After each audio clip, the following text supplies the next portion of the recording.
Imagine uma tarde quente na Galileia. O pó sobe como um véu ao redor dos pés, o sol pesa no rosto, e uma multidão se ajunta numa encosta de pedra para ouvir um homem cuja palavra parecia abrir portas que ninguém mais conseguia abrir. Jesus havia acabado de expulsar um espírito de um homem. A cura acontecera diante dos olhos de todos, mas a reação dos líderes religiosos foi feroz. Eles acusaram: ele expulsa demônios pelo poder de Belzebu. E então Jesus responde com imagens que cortam como navalha. Uma imagem simples e perturbadora que deixaria qualquer ouvindo inquieto. Quando o espírito impuro sai do homem, ele anda por lugares secos procurando descanso.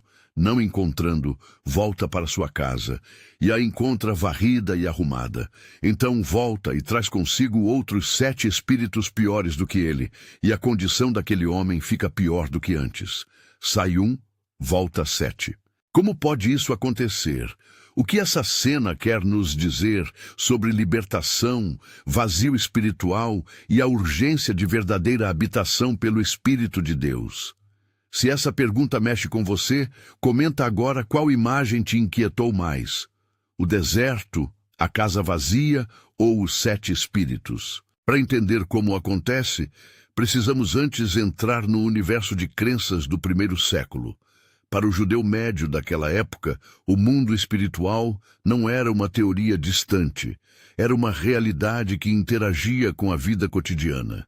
Havia práticas e especialistas, exorcistas itinerantes, orações contra espíritos, textos que catalogavam anjos e demônios. Entre as fontes que nos ajudam a reconstruir esse panorama estão relatos históricos, como os de Flávio Josefo, que registra para nós costumes e crenças de sua época, e escritos intertestamentários, como o livro de Enoque e o livro dos Jubileus, que expandem a imagética sobre espíritos e anjos caídos. Não é que essas obras tenham autoridade canônica para a Igreja, mas elas revelam o cenário intelectual e religioso no qual Jesus falou. Um cenário em que a noção de espíritos impuros era viva e significativa. Na tradição judaica também circulavam lendas e práticas associadas a figuras como Salomão, nas quais se atribuía ao rei a autoridade sobre espíritos. No Novo Testamento vemos ecos dessa realidade. O relato dos filhos de Seva, em Atos 19, descreve homens que tentaram invocar o nome de Jesus para expulsar espíritos e descobriram que a autoridade verdadeira não pode ser imitada como técnica. Tudo isso ajuda a explicar por que a multidão e os fariseus compreenderam imediatamente o que Jesus estava dizendo. Eles viviam num contexto em que expulsões, encantos e rituais de purificação eram parte do horizonte mental coletivo. Agora olhemos para a imagem que Jesus escolhe. Primeiro, o deserto ou os lugares secos. No imaginário judaico, o deserto era frequentemente associado a um lugar de prova, mas também a um espaço onde forças hostis se reuniam. Não o deserto idealizado do retiro espiritual, mas o deserto como lugar de desolação, vazio e perigo. Um espírito que sai e percorre lugares secos é uma figura de abandono, de deslocamento. Depois, Jesus fala da casa varrida e adornada. A cena é quase cinematográfica. Alguém expulsa o intruso. A casa é limpa, fica até bem arrumada por fora, mas está desocupada.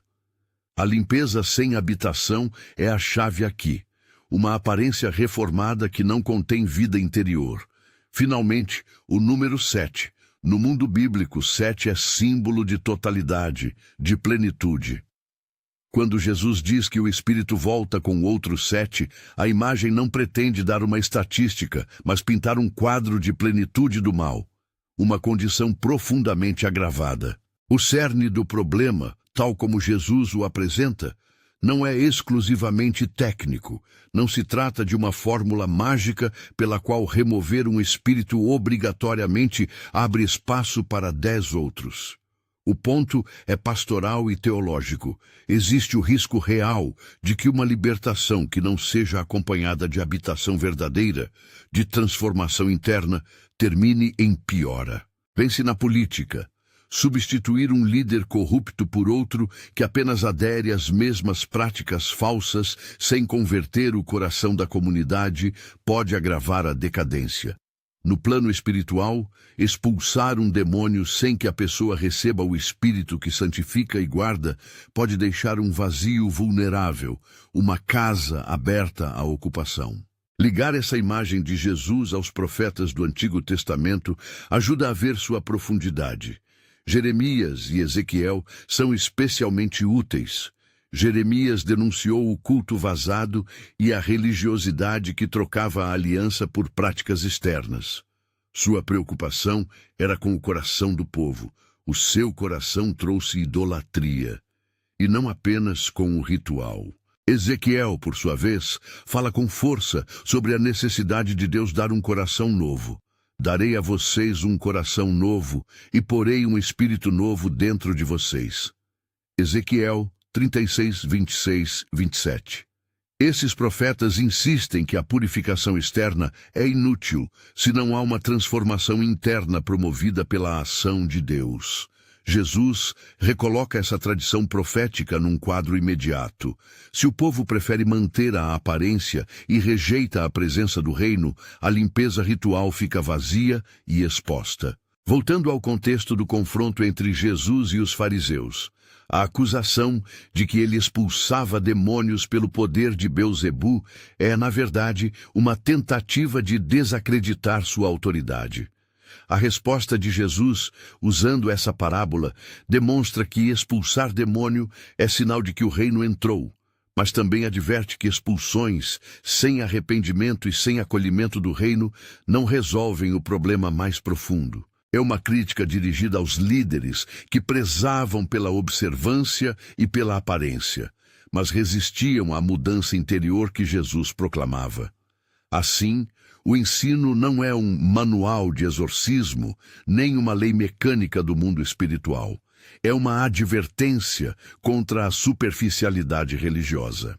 Como então esse sai um e volta sete acontece de forma prática ou psicológica? Jesus desenha um processo com 3 momentos: saída, vagar, retorno com reforços. Saída, o espírito pode ser expulso por autoridade. Um milagre acontece, a pessoa é libertada. Vagar, o espírito busca um lugar de repouso e não encontra. Este vagar aponta para a realidade de que a simples expulsão não garante proteção contínua. Retorno, a casa desocupada deixa espaço para algo pior entrar, seja por negligência, seja por escolha, ou por falta de proteção espiritual. Metaforicamente, isso descreve a dinâmica do vazio interior. Corações que foram limpos externamente, mas que não acolhem o espírito, permanecem expostos a influências destrutivas, ideologias, práticas, emocionalidades que corroem ainda mais. É importante sublinhar 2 ressalvas que Jesus e a tradição exigem. Primeiro, não devemos tirar daqui a conclusão de que toda libertação terá resultado pior. Isso seria uma generalização imprudente. Há libertações que marcam verdadeiras conversões, em que a pessoa é preenchida pelo Espírito e caminha em transformação. O que Jesus adverte é contra a libertação que não é seguida de habitação santificadora. Segundo, não se pode reduzir o texto a uma explicação psicológica moderna sem reconhecer sua carga teológica. Quando falamos de espíritos impuros ou posse, temos que ser cuidadosos para não confundir automaticamente fenômenos espirituais com condições clínicas. Em muitos casos, o aconselhamento profissional é necessário. Em outros, a ação pastoral e a oração têm seu lugar. O equilíbrio é reconhecer ambos os âmbitos, espiritual e psicológico, sem sobrepor um ao outro de forma simplista. O símbolo do número 7 merece um pouco mais de atenção porque muda a tonalidade do aviso. 7 aqui funciona como imagem de plenitude. Não é apenas mais alguns. É a plenitude do mal, que entra quando a casa fica desocupada. No pensamento hebraico, 7 remete a ciclos concluídos, totalidade e também julgamento. Portanto, o volta com 7 é uma maneira de Jesus dizer: se você não acolher algo que guarde e transforme a sua vida, não espere que a situação simplesmente termine bem. Ela pode entrar num ciclo mais profundo de decadência. Essa é a urgência do ensino. Não se trata apenas de expulsar o que é mal, mas de garantir que o lugar esteja ocupado por aquilo que traz vida. Como isso se aplica na vida das pessoas e das comunidades hoje? Primeiro, na vida pessoal. Imagine alguém que experimenta uma libertação de vícios, de crenças destrutivas ou de práticas que o afastavam de Deus. Se essa pessoa volta para uma rotina onde não há formação espiritual, comunhão e prática de disciplinas que cultivam a presença de Deus, existe o risco de retroceder e, às vezes, de cair em padrões piores. A pastoral sábia não se contenta com o momento da saída do problema. Ela acompanha, integra a pessoa na comunidade, oferece formação e conta com inserção na vida sacramental e de oração. O discipulado, a responsabilidade mútua e a vida em comunidade são as maneiras concretas de colocar alguém na casa que foi varrida.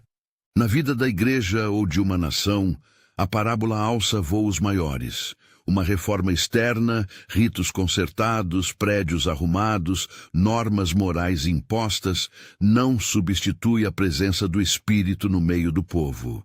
Quando a religião se resume à aparência e não está enraizada em arrependimento e em prática de justiça, misericórdia e humildade, corre-se o risco de engendrar algo ainda mais corrosivo.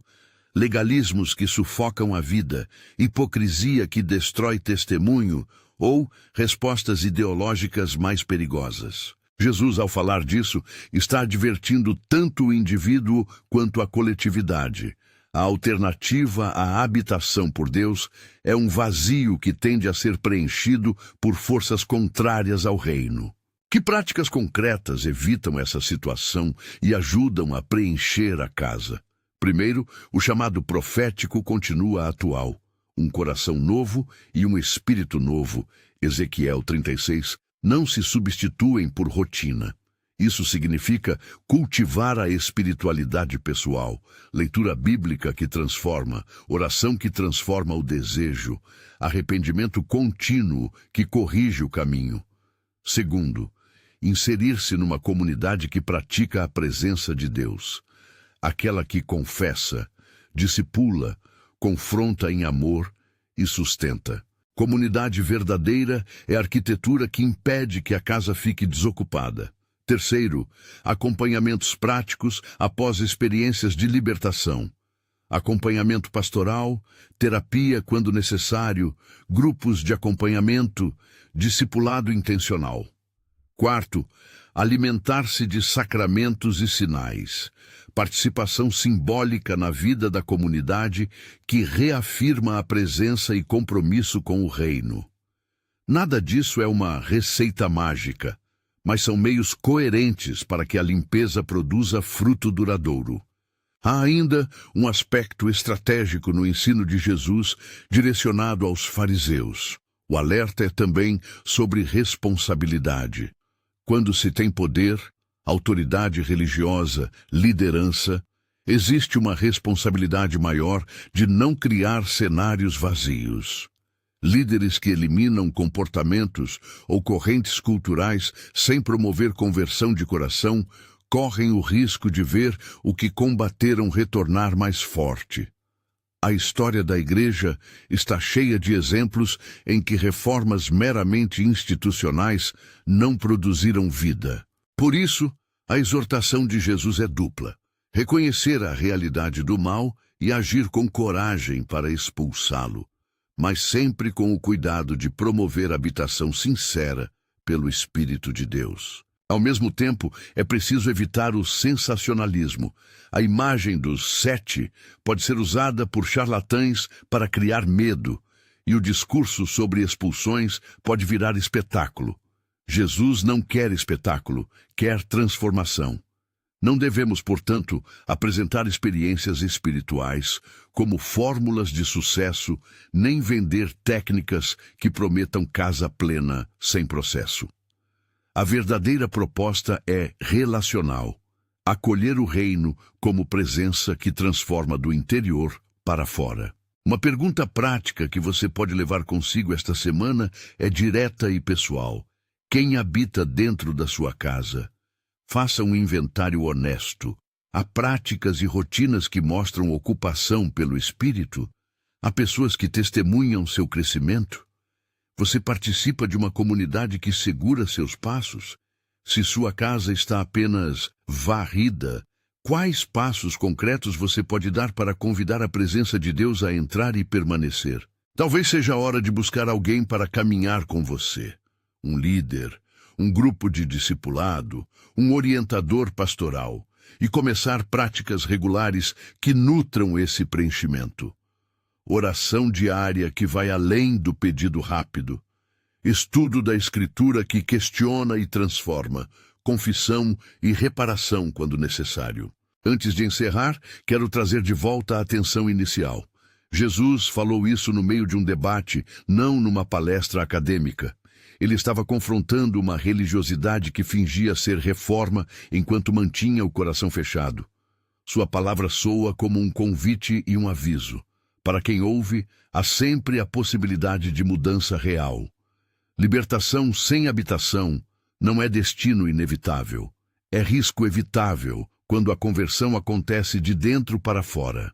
Se você deseja uma oração breve para fechar este tempo, podemos orar juntos. Senhor, reconhecemos que muitas vezes buscamos limpeza exterior sem permitir que o Teu Espírito habite plenamente em nós. Vem habitar as casas que varremos. Dá-nos corações novos e firmeza para permanecer em Ti. Orienta-nos a buscar comunidade, discipulado e cuidado mútuo, para que a libertação produza vida e não vazio. Em nome de Jesus. Amém. Se este vídeo ajudou você a entender melhor como essa imagem de Jesus funciona e por que sai um e pode voltar 7, é mais um alerta do que uma previsão. Inscreva-se no canal e compartilhe com alguém que precisa ouvir essa palavra. Quem habita sua casa? Pense nisso. Converse com alguém da sua comunidade e dê passos concretos para que a presença de Deus seja real e duradoura em sua vida.